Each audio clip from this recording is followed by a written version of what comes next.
Bonjour à tous et bienvenue dans cette vidéo qui aujourd'hui sera consacrée au tri des documents numériques.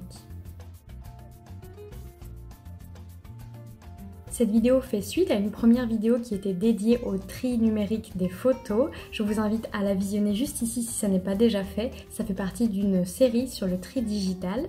Pour ceux qui ne me connaissent pas, je m'appelle Roxane, je suis home organizer, c'est-à-dire que je vous aide à désencombrer, ranger et organiser votre intérieur et votre quotidien pour que vous vous sentiez mieux. Et aujourd'hui, je vais donc vous donner 4 clés qui vous aideront à trier, ranger et conserver une organisation agréable et personnelle sur le long terme.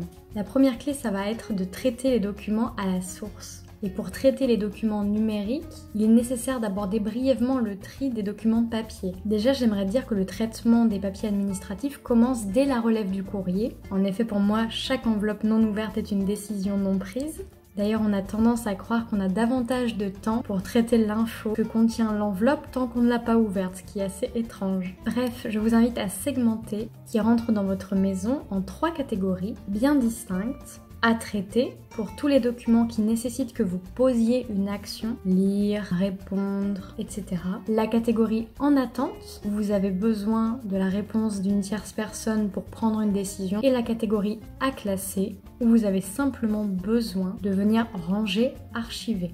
Je fais une parenthèse au moment du montage, mais vous l'aurez compris, cette technique de segmenter en 3 catégories, vous pouvez l'appliquer aux documents qui vous arrivent déjà numérisés ou aux emails entrants en créant 3 dossiers bien distincts mais numériques. La clé numéro 2, ça va être de dématérialiser. Une fois que vos documents arrivent dans la catégorie à classer, je vous invite à les scanner au fur et à mesure avec votre GSM. Il existe notamment plein d'applications gratuites et moi j'utilise personnellement Genius Scan, mais vous pouvez aussi vous servir de votre scanner si vous en avez un. Et donc une fois que j'ai scanné un document ou un groupe de documents, il ne me reste plus qu'à me l'envoyer par email et à les enregistrer dans mon Drive. Pour rappel, le Drive c'est une plateforme privée de stockage des données en ligne. J'ai personnellement choisi Google Drive car j'utilise en parallèle Gmail, Google Agenda, Keep, mais je vous parlerai dans une vidéo dédiée de mon organisation papier et numérique prochainement. L'avantage du Drive, c'est que j'ai à portée de GSM n'importe où et dès que je le souhaite, tous mes documents importants, les RIB, les contrats, les diplômes, les factures, ce qui veut dire que je peux me débarrasser de certaines tâches administratives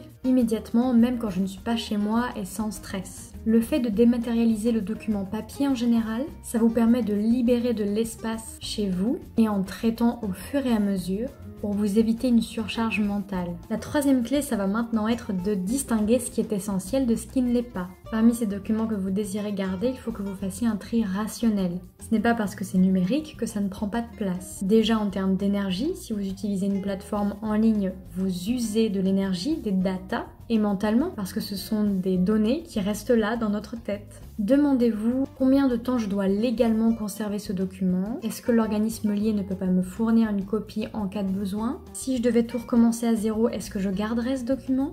Qu'est-ce que je risque si je n'ai plus ce document? Ça devrait déjà vous aider à y voir plus clair. Et enfin, la 4e clé, ça va être de trouver une organisation qui vous convienne. Que ce soit sur un Drive ou sur votre ordinateur, vous devez trouver une organisation idéale en fonction de votre fonctionnement. Parfois, on reproduit des comportements de nos parents sans nous demander vraiment si ça nous convient. Et c'est pour ça que les tâches administratives sont souvent rébarbatives, parce qu'on n'a pas trouvé la manière de les traiter le plus agréablement possible. Donc je vous invite à vous demander, qu'est-ce qui me parle le plus? Qu'est-ce qui est logique pour moi? Vous pouvez préférer nommer un document EDF plutôt que électricité ou ING plutôt que banque, ou classer vos archives par année, puis par fournisseur, organisme. Vous pouvez aussi utiliser les codes couleurs des drives si vous en avez, si cela vous correspond. L'important c'est plutôt que ça vous semble tellement logique de fonctionner ainsi que chercher dans vos archives, même numériques, ne soit plus associé à une corvée. Et comme partout, on va éviter les catégories diverses qui tolèrent un certain manque de précision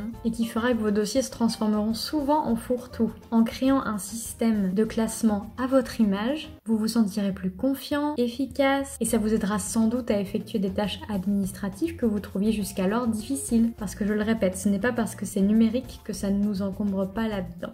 Voilà, cette vidéo est terminée, j'espère qu'elle vous aura plu, qu'elle vous aura été utile. N'hésitez pas à vous abonner à cette chaîne si ce n'est pas déjà fait et que vous souhaitez connaître la suite de cette série sur le tri numérique. En attendant, vous pouvez toujours consulter mes autres vidéos. Je vous donne des conseils pour avoir une vie plus désencombrée, simplifiée, mais également des conseils plutôt tournés vers le minimalisme et le zéro déchet.